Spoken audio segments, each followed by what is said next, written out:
한국에서 한국의 어느 한 회사에서요 한 40일 동안 어떠한 실험을 하나 했습니다.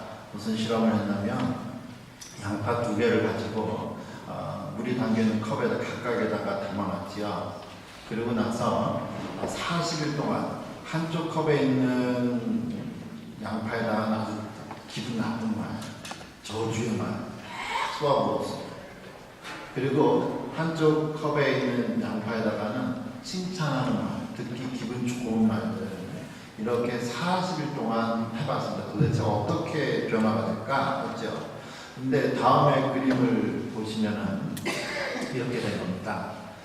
그러니까 기분 나쁜 말, 짜증 나쁜 말 들은 양파는요 썩어가는 거예요. 그리고 칭찬받는 말, 기뻐하는 말, 좋은 말을 들은 이 양파는 살아나기 시작합니다. 도대체 이거 왜 그러냐?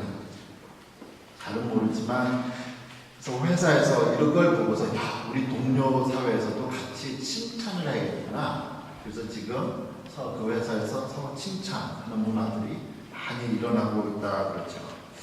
도대체 이 물속, 이 말에 어떠한 힘이 있길래 한 생물을 똑같이 있는데 하나를 죽이기도 하고 살리기도 하는가? 도대체 말에 어떠한 위력이 있는가 한번 생각해 보죠. 그런데 말 이전에 그 실험 대상에서 안에 있었던 게 똑같이 있었던 게 물이었단 말이에요. 물. 우리가 말을 할 때 물이 어떻게 반응하는가 한번 제가 오늘 주보에 보니까 속지에 하나씩 다 가지셨죠. 이게 다 우리가 말을 할 때 물에 있는 결정체가 어떻게 변하는지를 말해주고 있습니다. 제일 밑에 보면 봄, 여름, 가을, 겨울 그래요. 예쁘게 되어 있죠. 어느 정도 비슷한 모양인데 그게 정상적인 물의 결정체입니다.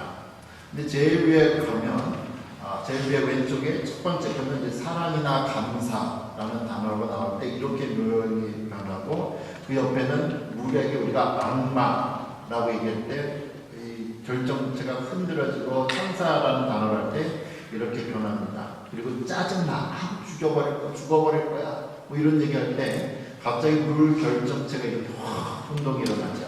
그리고 그 두 번째 칸 그리고 세 번째 칸 반은 각 나라 말로 감사합니다 라는 얘기를 했을 때 그 단어를 듣고 물이 어떻게 반응하는가 있습니다. 고맙습니다. 한국말, 이태리 어떻게 말하는지 모르죠. 독일 남ken가 그렇죠. 메르시, 멸치인가 그렇죠. 프랑스 말 그렇죠. 그 다음에 감사, 쉐셴가 중국말, 그 다음에 땡큐 이렇게 되어 있단 말이에요. 그런데 그 땡큐 다음 옆에 나쁘게 이 바보야 라고 이게 풀어줘요. 그럼 모양이 갑자기 이상해져요. 근데 이 망한 놈 같은 게 그럼 형체가 막 혼란해집니다.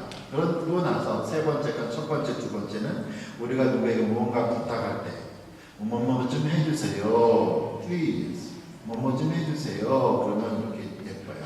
그런데 명령어로 나죠. 부정적인 명령어. 야 이거 하지 못해? 그러면 갑자기 물도 깜짝 놀라가지고 이러고 있어요. 그리고 나머지 옆에 두 개는 기도 전과 기도 후의 모습입니다. 그래서 우리가 물을 마실 때도 물 한 잔을 마실 때도 감사합니다. 하나님 물 주셔서 정말 감사합니다. 그러면 그냥 물이 감사해서 자기도 막 신나요. 그래서 물 모양도 기도를 받은 물이 이렇게 되고 기도하기 전에는 이렇습니다. 그래서 새벽 기도회나 기도회에 갔다 오면 그런 분들이 많이 말씀하시잖아요. 기도하고 나면 왠지 기분이 좋아집니다. 라는 얘기 많이 듣지요. 왜 그래요? 기도하기 전과 기도하기 후에 나의 모습도 바꿔지죠. 이렇게 이 물의 모양에 따라서 모양이 달라지죠. 어떤 물 모양에 따라 우리의 건강이 달라집니다. 그래서 물을 마실 때 요즘에 신방 가면서 몇 가정을 봤더니 인공적으로 물의 모양을 이런 육각형을 만드는 육각수 만드는 기계가 있더라고요. 몸에 좋은 모양을 들어가게. 참 좋지요. 그런데 좋은 물이 들어가서도 갑자기 집에서 무슨 일이 생겨가지고 짜증이 막 팍 나는 말을 들으면 파괴돼요. 가뜩이나 우리의 몸이 70%가 뭘로 만들어져 있어요? 사람의 몸의 70%가 물로 만들어져 있어요. 물로. 우리 사람의 몸의 70%가 물로 만들어져 있기 때문에 칭찬을 듣고 기분 좋은 말, 격려의 말을 들으면 물이 반응을 하는 거예요. 우리 기분이 좋아지죠. 반면에 사람 깔려하고 무시하고 기분 나쁜 말을 해봐요. 그러면 물이 70%가 물인데 우리 몸에 반응이 나타나죠. 파괴되기 시작합니다. 그럼 물의 흐름을 따라서 피가 같이 돌기도 하고 뇌도 들어가죠. 그러니까 건강이 안 좋아지는 거예요. 스트레스 받는 이유가, 스트레스가 받으면 안 좋은 소리를 받을 때 그렇게 건강해지는 이유가 우리 몸에 있는 물이 그만큼 반응하기 때문입니다.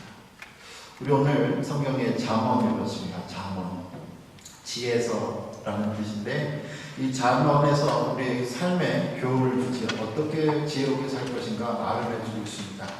이 잠언 책, 지혜의 책에서 자주 나타나는 표현들 중에 하나, 오늘 우리가 집중해서 볼 표현은 뭐냐면 이 말이라는 말, 이 언어라는 겁니다. 말과 언어라는 표현이 자주 나오죠.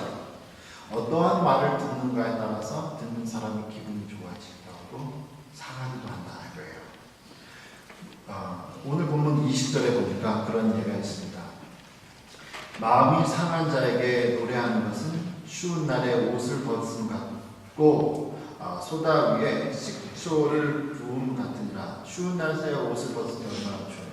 그리고 소독약 부어보셨죠. 상처난 데다 소독약 부으면 부글부글 끓죠. 소다 위에다가 식초를 부으면 부글부글 끓을 수 있는 화학작용이 일어납니다.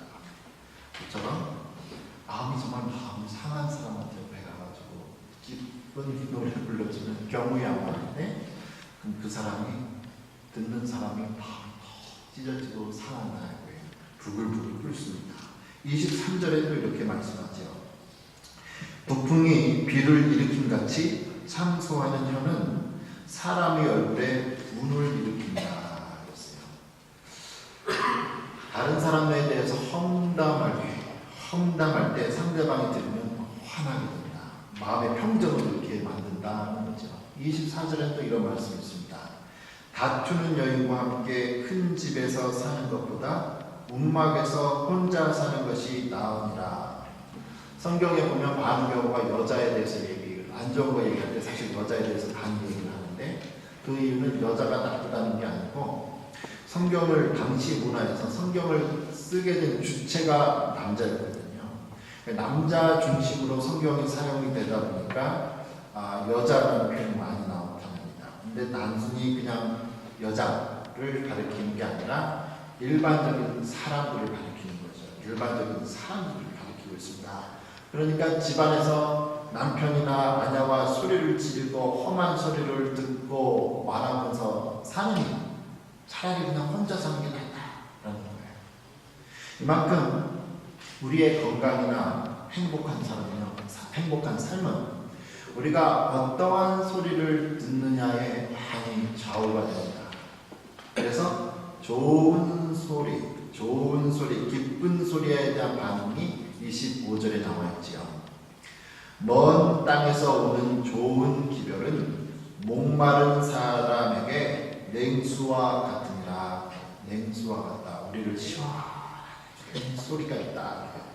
의사 선생님들 말씀에 의하면요, 우리 정말 건강하려면 물을 많이 마시라고 하죠. 하루에 2리터 마셔라 이런 얘기 하죠. 물을 많이 마시라고 합니다. 특별히 차가운 물일수록요. 차가운 물일수록 뜨겁고 더운 물보다 산소가 더 많이 살아있어서 더 많은 활동을 하기 때문에 차가운 물을 마시면 마실수록 우리 안에 산소가 더 많이 공급돼서 우리가 상쾌해지고 기분이 좋아진다라고 의사 선생님들이 말씀하고 있습니다. 우리의 마음, 이런 좋은 소식을 우리를 그렇게 시원하게 하고 산소처럼 맑게 해주는 거죠. 이처럼 우리 모두는요 다 행복하기를 원하고 있습니다. 마음이 즐거워하기를 또 우리 원하고 있지요. 밝고 또 아름다운 이런 격려하는 이런 사랑의 언어를 우리 모두 다 듣기를 원하고 있습니다. 또 그런 말 우리가 하고 싶어요. 그래서 우리가 우리들과 좋은 관계에 있는 사람들, 내가 좋아하는 사람들에게 그런 말 할 수 있습니다.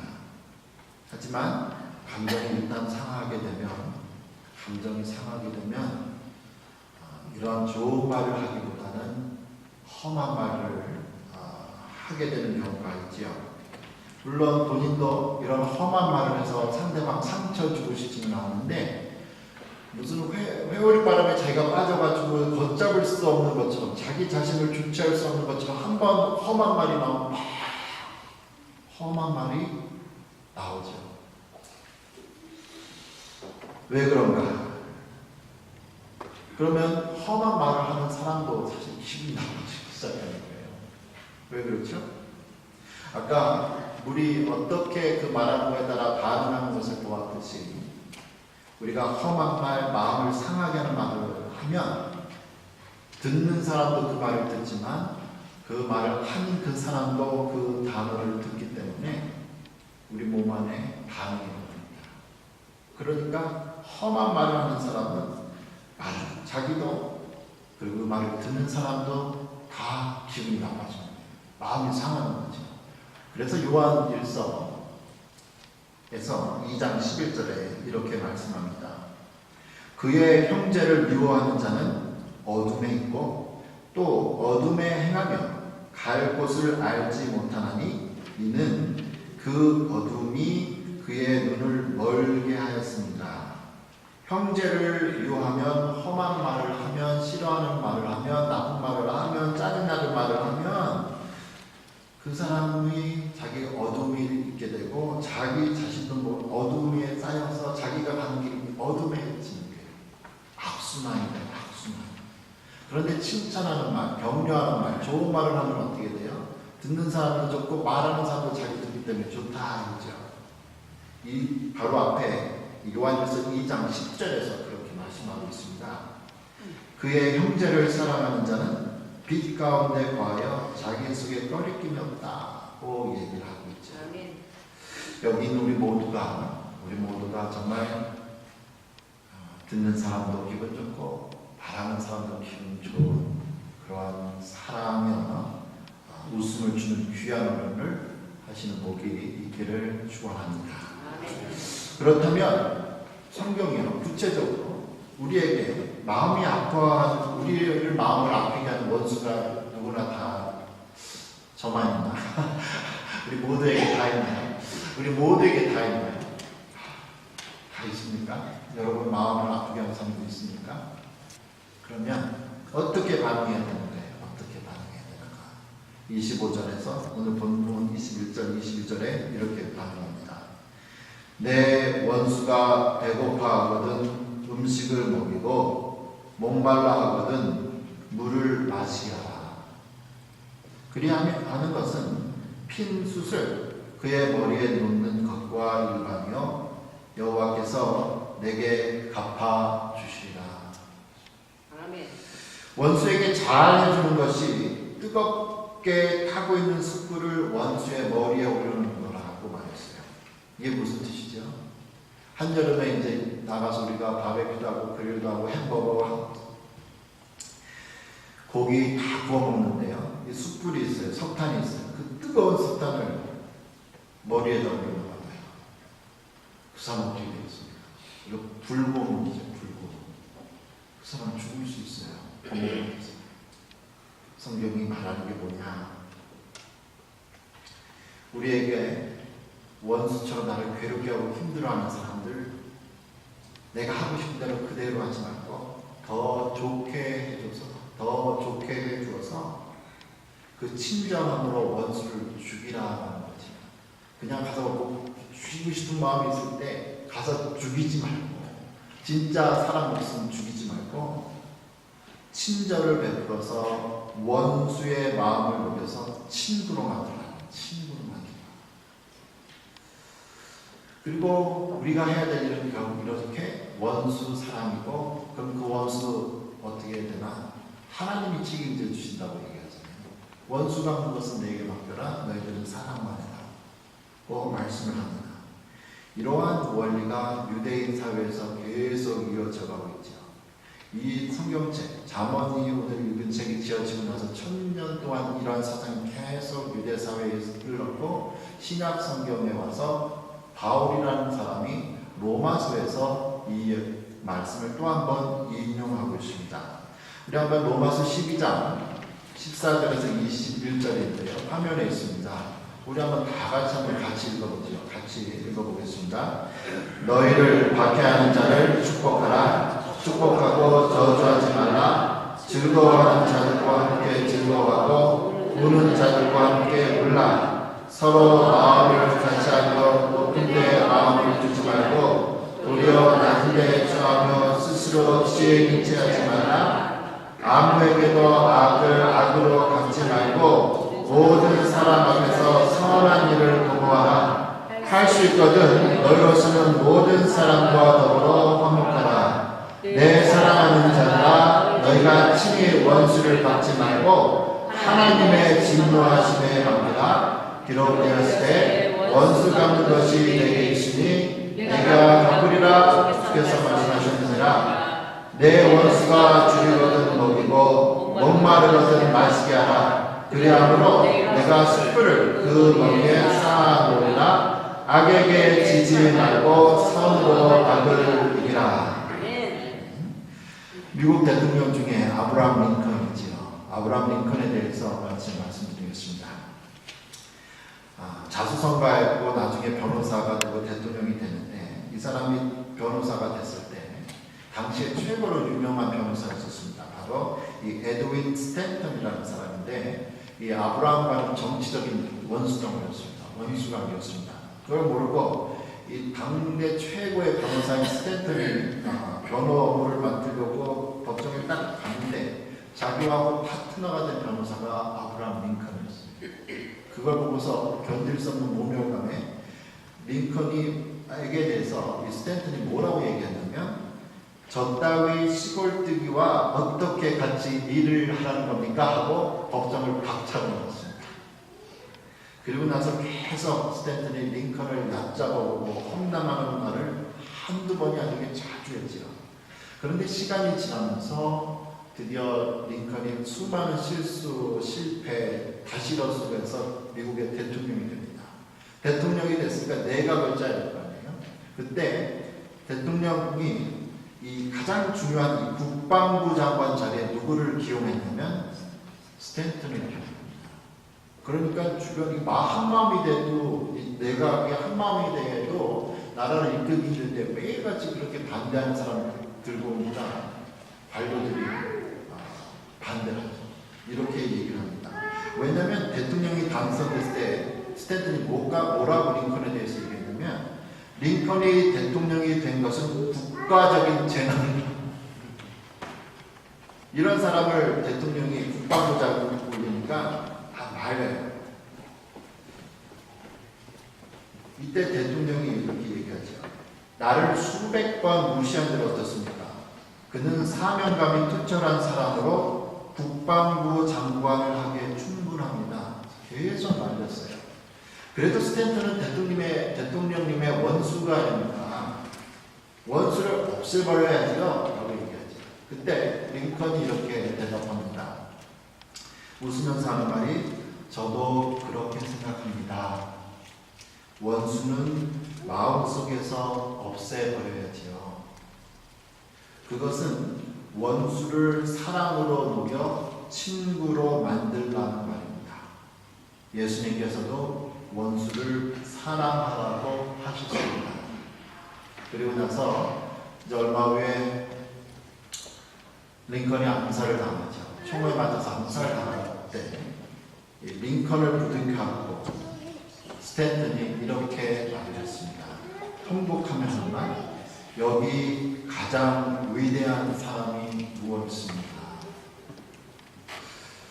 여러분, 아브라함 링컨, 어떻게 이 사람이 이렇게 원수에 대한 사랑을 실천할 수 있었을까? 우리도 많이 결심하잖아요. 여러분도 많이 결심하시죠. 내가 원수를 사랑하리라. 좀 잘해줘야지. 많은 그걸 해요. 근데 우리 잘 못 이루잖아요. 그만큼 그럼 아브라함 링컨은 원수를 사랑해야겠다 라는 의지가 강했냐? 베드로후서 1장 2절 그리고 5절에서 7절에 보면 답이 나와 있습니다. 하나님과 우리 주 예수를 알므로 은혜와 평강이 너희에게 더욱 많을지어다. 우리가 은혜와 평강이 많을 수 있는 방법을 하나님을 알고 예수님을 알면 알수록 더욱 드러난다고 말씀하면서 5절에서 이렇게 말씀하시죠. 그러므로 너희가 더욱 힘써 너희 믿음의 덕을, 덕의 지식을, 지식의 절제를, 절제의 인내를, 인내의 경건을, 경건의 형제 우애를, 형제 우애의 사랑을 더하라. 사랑은 최종으로 나와 있고 제일 처음에 기본으로 시작될 게 믿음이다. 믿음 없이 사랑은 나타낼 수 없다라는 거죠. 사랑이 저절로 이루어지는 것이 아니라 하나님과 예수님에 대한 지식과 믿음의 바탕에서 자라나는 것이 사랑이다. 그러면 예수님은 어떻게 알고 믿을 수 있는가? 바로 성경입니다. 원수의 사랑에 큰 예를 부린 아브라함이 이렇게 얘기했습니다. 나는 성경이 하나님께서 인간에게 주신 가장 큰 선물이라고 믿는다. 나는 하나님의 선물인 성경의 보화를 캐기 위해 날마다 성경을 묵상한다. 이 성경 속에는 예수 그리스도의 모든 값진 보화들이 다 들어있기 때문이다. 그래서 링컨이 성경 사랑을 잘 얘기해주고 있죠. 우리가 잘 알듯이 링컨 정규 교육 1년 받았습니다. 초등학교 1년 받았습니다. 그 1년 동안 겨우 쓰기, 읽기를 배웠고 독서하는 습관을 집에서 성경책 읽으면서 가지기 시작했고 실력을 키워나갔죠. 그가 9살 때 어머니가 돌아가십니다. 어머니가 돌아가시면서 유언과 함께 받은 게 성경책이에요. 어머니가 유언 속에서 아들에게 9살 난 아들에게 이렇게 유언합니다. 내 아들아, 이 성경책은 나의 부모님께 받은 책이다. 내가 여러 번 읽어 많이 낡았지만 우리 집의 값진 보배다. 내가 너에게 100에이커, 약 12만 평의 땅을 물려준 것보다 이 한 권의 성경책을 물려준 것을 진심으로 기쁘게 생각한다. 너는 성경을 읽고 성경 말씀대로 살아가는 사람이 되어라. 하나님을 사랑하고 이웃을 사랑하는 사람이 되어다오. 이것이 나의 마지막 부탁이다.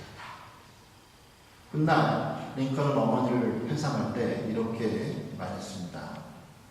나의 오늘, 나의 희망, 나의 모든 것은 천사와 같은 나의 어머니에게서 받은 것이다. 우리 다 좋은 말을 하고 싶습니다.